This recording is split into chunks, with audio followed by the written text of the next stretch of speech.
This is the third and final video on list building, and Josh hopes.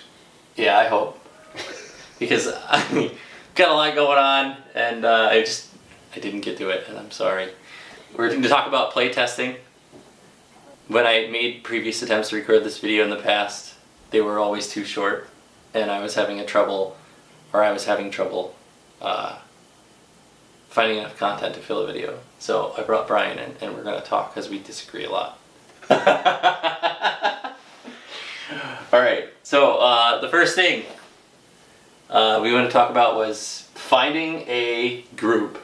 And I said that you need to find a group with people who are like-minded, and they want to win.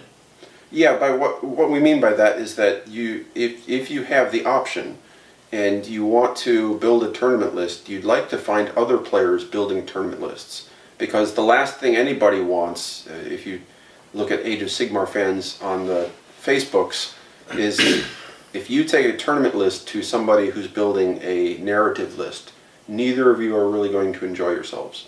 So if you can find another group of people who are competitive like you, also building tournament lists, not by tournament lists I mean a list that's supposed to take all comers, not a list of like, oh, you're taking Space Wolves, so I'm going to take this, this, and this, and this just to crush you. That's not what we're looking for. You can learn from that type of game, but ideally finding other people who also build lists and play to win is going to help you more than people who just field the best looking models or whatever. What, you mean like how Ross would like custom tailor his list every time to just stop? Ross doesn't need to because he takes such... You typically don't want to play in a group when you're practicing for a tournament. You typically don't want to play in a group where every time you play against one particular person, they're just going to custom tailor a list to beat you.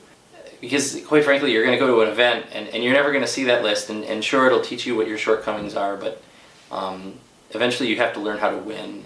And if you're just always learning how to lose less, then you're never going to be able to practice those moves that let you take control of the game and win.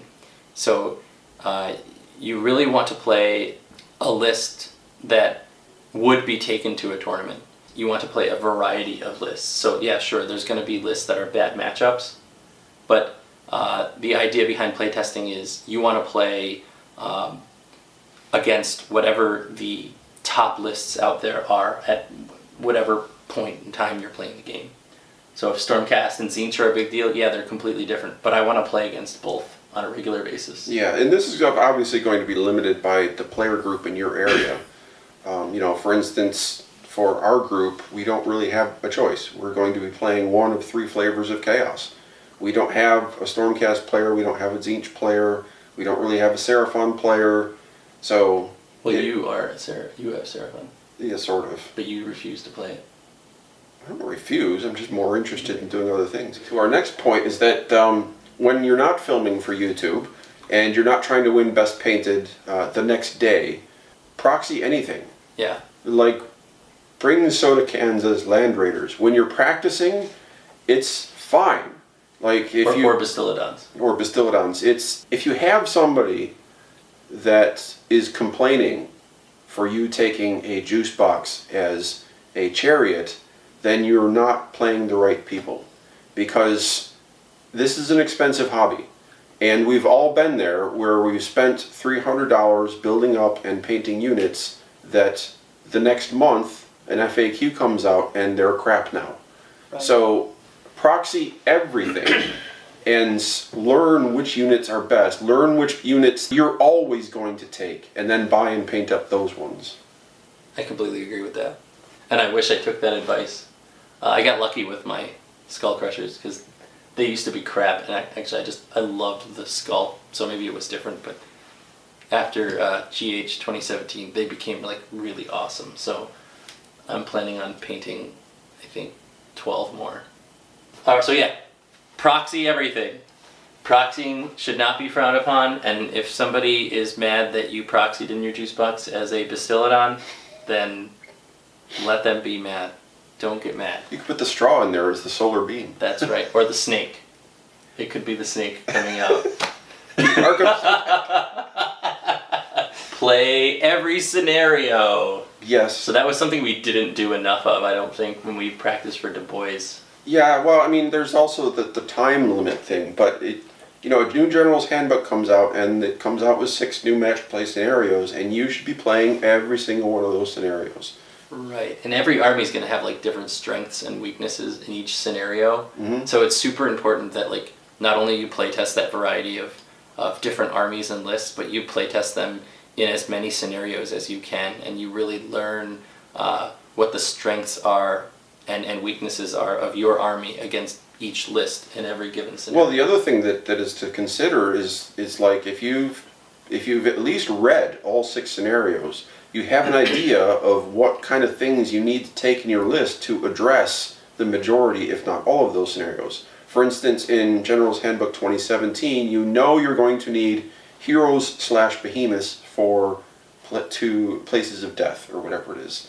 You know that you're going to need, or you would like, large units of 20 plus for at least 3 of the things that say a unit of 20 plus gets the objective over any other considerations. It's just like, like for Scorched Earth, you know that you're going to need something to get to that back line and capture and burn those objectives. So if you look all over the things, you know not only what you need to take to beat your meta, but you need to know what to take to win an objective game. Yeah, so it's almost like you're kind of torn between those massive regiments, because almost every objective scenario right now tells you that like one unit can only control one objective. Mm-hmm. And they're so tempting because there's like this giant point reduction, but you also need multiple units to control all these different objectives as early as possible. Yep. So there's it. I don't know. It's a little.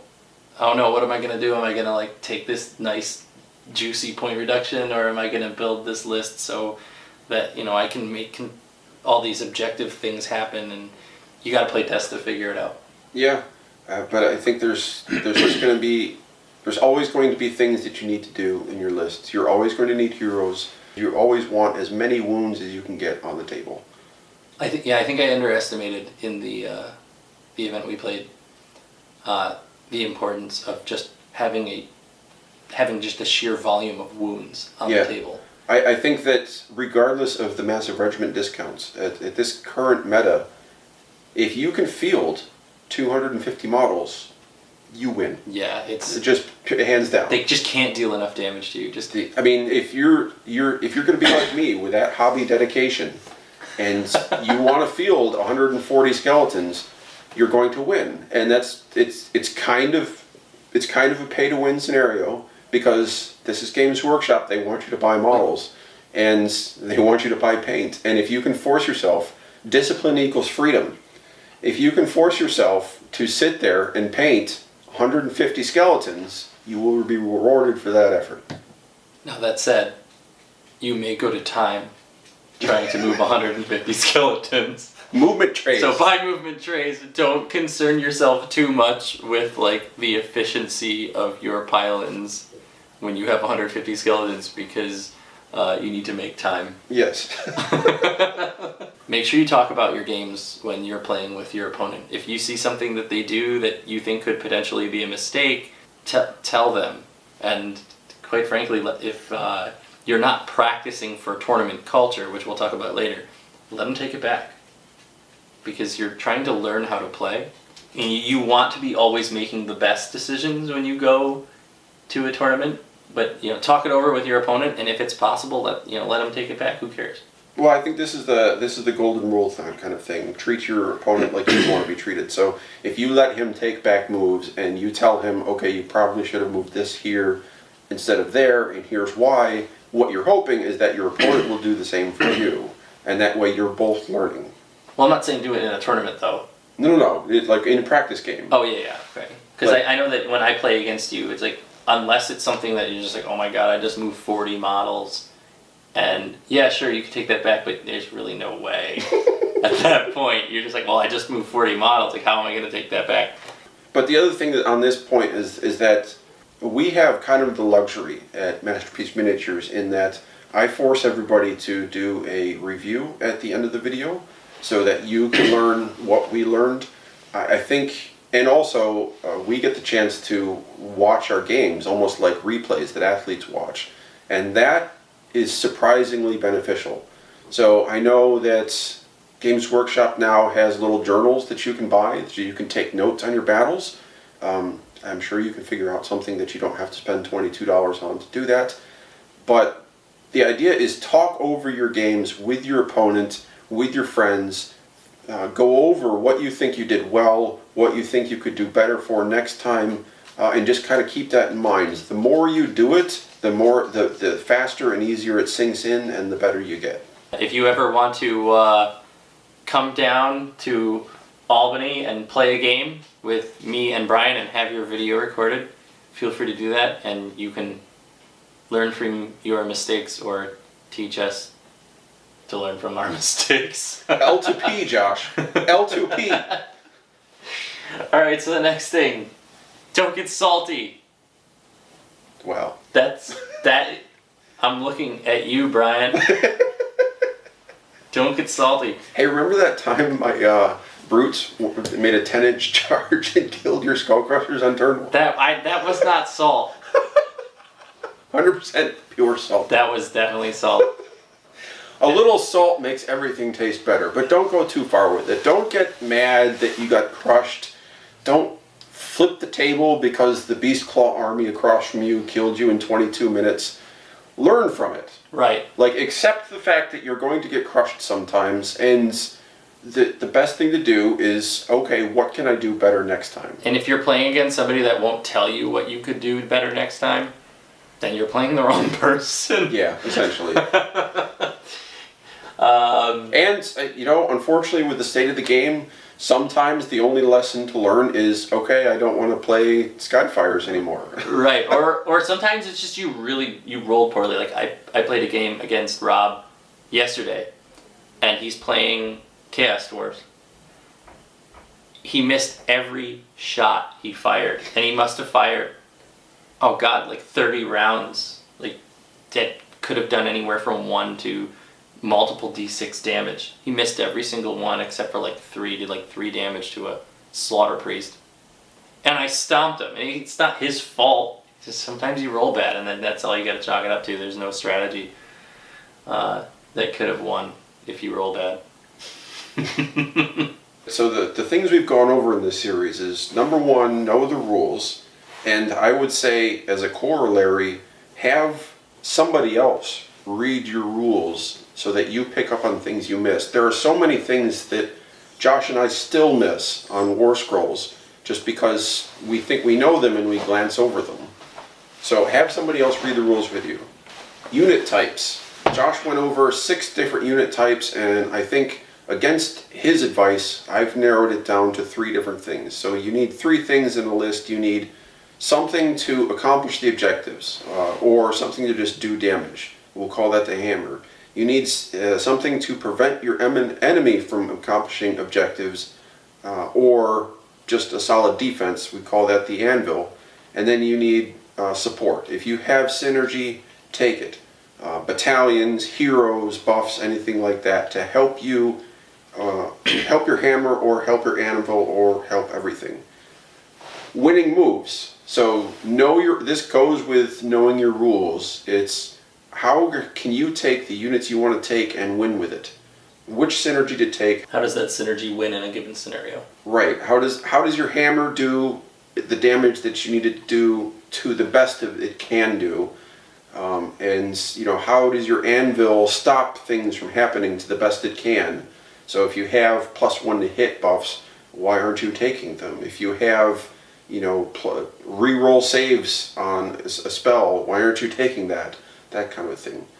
Then the meta. Know your meta. If everybody you're playing is playing giant hordes, well, take anti-horde stuff. There's plenty of that out there. Or if they're all playing demons, take Seraphim. Yeah. Take Lord Croak. Yeah. On a Balewind Vortex. Playtesting, we went over today. Play as many games as you can against like-minded folk. proxy as much as you can just to try weird things out. You don't even have to play full games. Like, I've had an idea thrown around in my head where you just practice deploying. Because in my opinion, the deployment is the second most important part of the phase, the most important part being what we're going over, the list building. I agree, and then talk to your opponent about like what kind of deployment they think would be most threatening to them. I mean, if you're facing a shooty list, measure their ranges, practice deploying just outside their range. Practice bubble deploying. Say, okay, I have 6 Stormfiends that are going to come in on turn 2. Deploy to counter that. And then even just combat, practice piling in. Practice flanking a unit. Practice piling in as many guys as you can. Practice ending the charge just shy of the base so that you can then pile in over here. There's so many things that you can practice without actually having to play a full game. And then build your list. So, I mean, it's crazy the amount of things that you have to think about when you're building a competitive list. But again, I'd start with the current scenarios. I'd start with the battle plans. Okay, I'm going to be doing these 6 scenarios. So what is common across all those scenarios that I'm going to need to build in my list? After that, figure out, okay, so I have to take this kind of unit. What specific units do I want to take to make the most effective objective grabber, to make the most effective hammer unit, to make the most effective stopper or anvil unit? Either that or, like, in a lot of cases you might have a unit that's not particularly effective in a given scenario, but like what can they do in that scenario? Maybe they can just be an objective grabber. How can you make the best of it? Right. So like with Josh's Blades of Khorne list, the way he described it to me was that, okay, so I know Khorne as an army wants to get up in melee. So what heroes, what battalions can I take to get that to happen the most consistently without fail? Right. So he takes his plus run and charge general, he takes his Gorefist battalions that he gets double blood stokers. Yeah. So that Khorne is kind of an exception, but just because they have so much models available to them. They've got a lot of support from GW. Yeah, but Stormcast will have that. Seraphon have surprising variety in it. And then if you just go to the Grand Alliances rather than focusing on the new, often good, but... I can't think of any other armies actually that have more support than Seraphon, Stormcast, and Khorne. Well, it's going to be Stormcast and Khorne because Tzeentch does. Tzeentch has a lot of... I would argue that Tzeentch is more powerful, but they don't have the range of availability to them. Tzeentch only has like they have some mortals, they have some demons, they have the greater demons, and they have the generic heroes. But Seraphon has more, and that's just because it was a fleshed out army in the last edition. And Stormcast and Khorne, though, that's the main forces of Age of Sigmar. That's the narrative. So there's just always going to be a lot of them. So one of the things I think is that the most important thing is experience. Just winning, period. And a lot of times you see these tournaments come up where somebody will win with this obscure list, like the one with the High Elf list that won the first GT after GH 2017. And I don't think that list was particularly good, so much as I think that particular person was a great player. Yeah. The best thing that you can do if you want to really excel is to pick one army and stick with it. Even if, one FAQ comes out and they're terrible, and the next year they get better again, there's always going to be waves of effectiveness. Stick with one army for 15 years and you'll be fine. I wouldn't stick with an army for 15 years. Failing that, the more practice you can get in, the better you're going to do, and you need to go to tournaments. Like, if you're going to be competitive, you need to go to tournaments because you get the chance to face armies that you haven't faced before. You get the chance to meet a lot of people, and just accept the fact that you're not going to win the first few tournaments you go to. I think that's a given. That's fine. Get over those early tournament jitters. Yeah, absolutely. Make sure you read as much as possible about what you could take. Read the Forge World, read everything in your Grand Alliance. Yeah. Because you never know when that weird free guild guy is going to come up and make your army even better. Well, that's what happened with Sayel with the Bloodletters prior to GH 2017. Right. Like, nobody read that one war scroll, and then all of a sudden, everybody had Sayel because one person found it. And I guarantee you, Games Workshop is not doing this. Yeah. That's why things like Sayel are powerful, is because if you go in there and you find the one weird thing that they forgot to make exclusive, Right. all chaos gets reroll ones. Okay, well, you should probably look at taking that. So, yeah, read everything that's available. Find the little tricks. Find the synergy, and then build a list to win scenarios. Don't build lists to crush things. Yeah. Don't build lists to beat your friends' lists. Build lists to win scenarios. All right, well, I think that's enough. Give us a thumbs up, give us a like, give us a subscribe. We got more coming for you.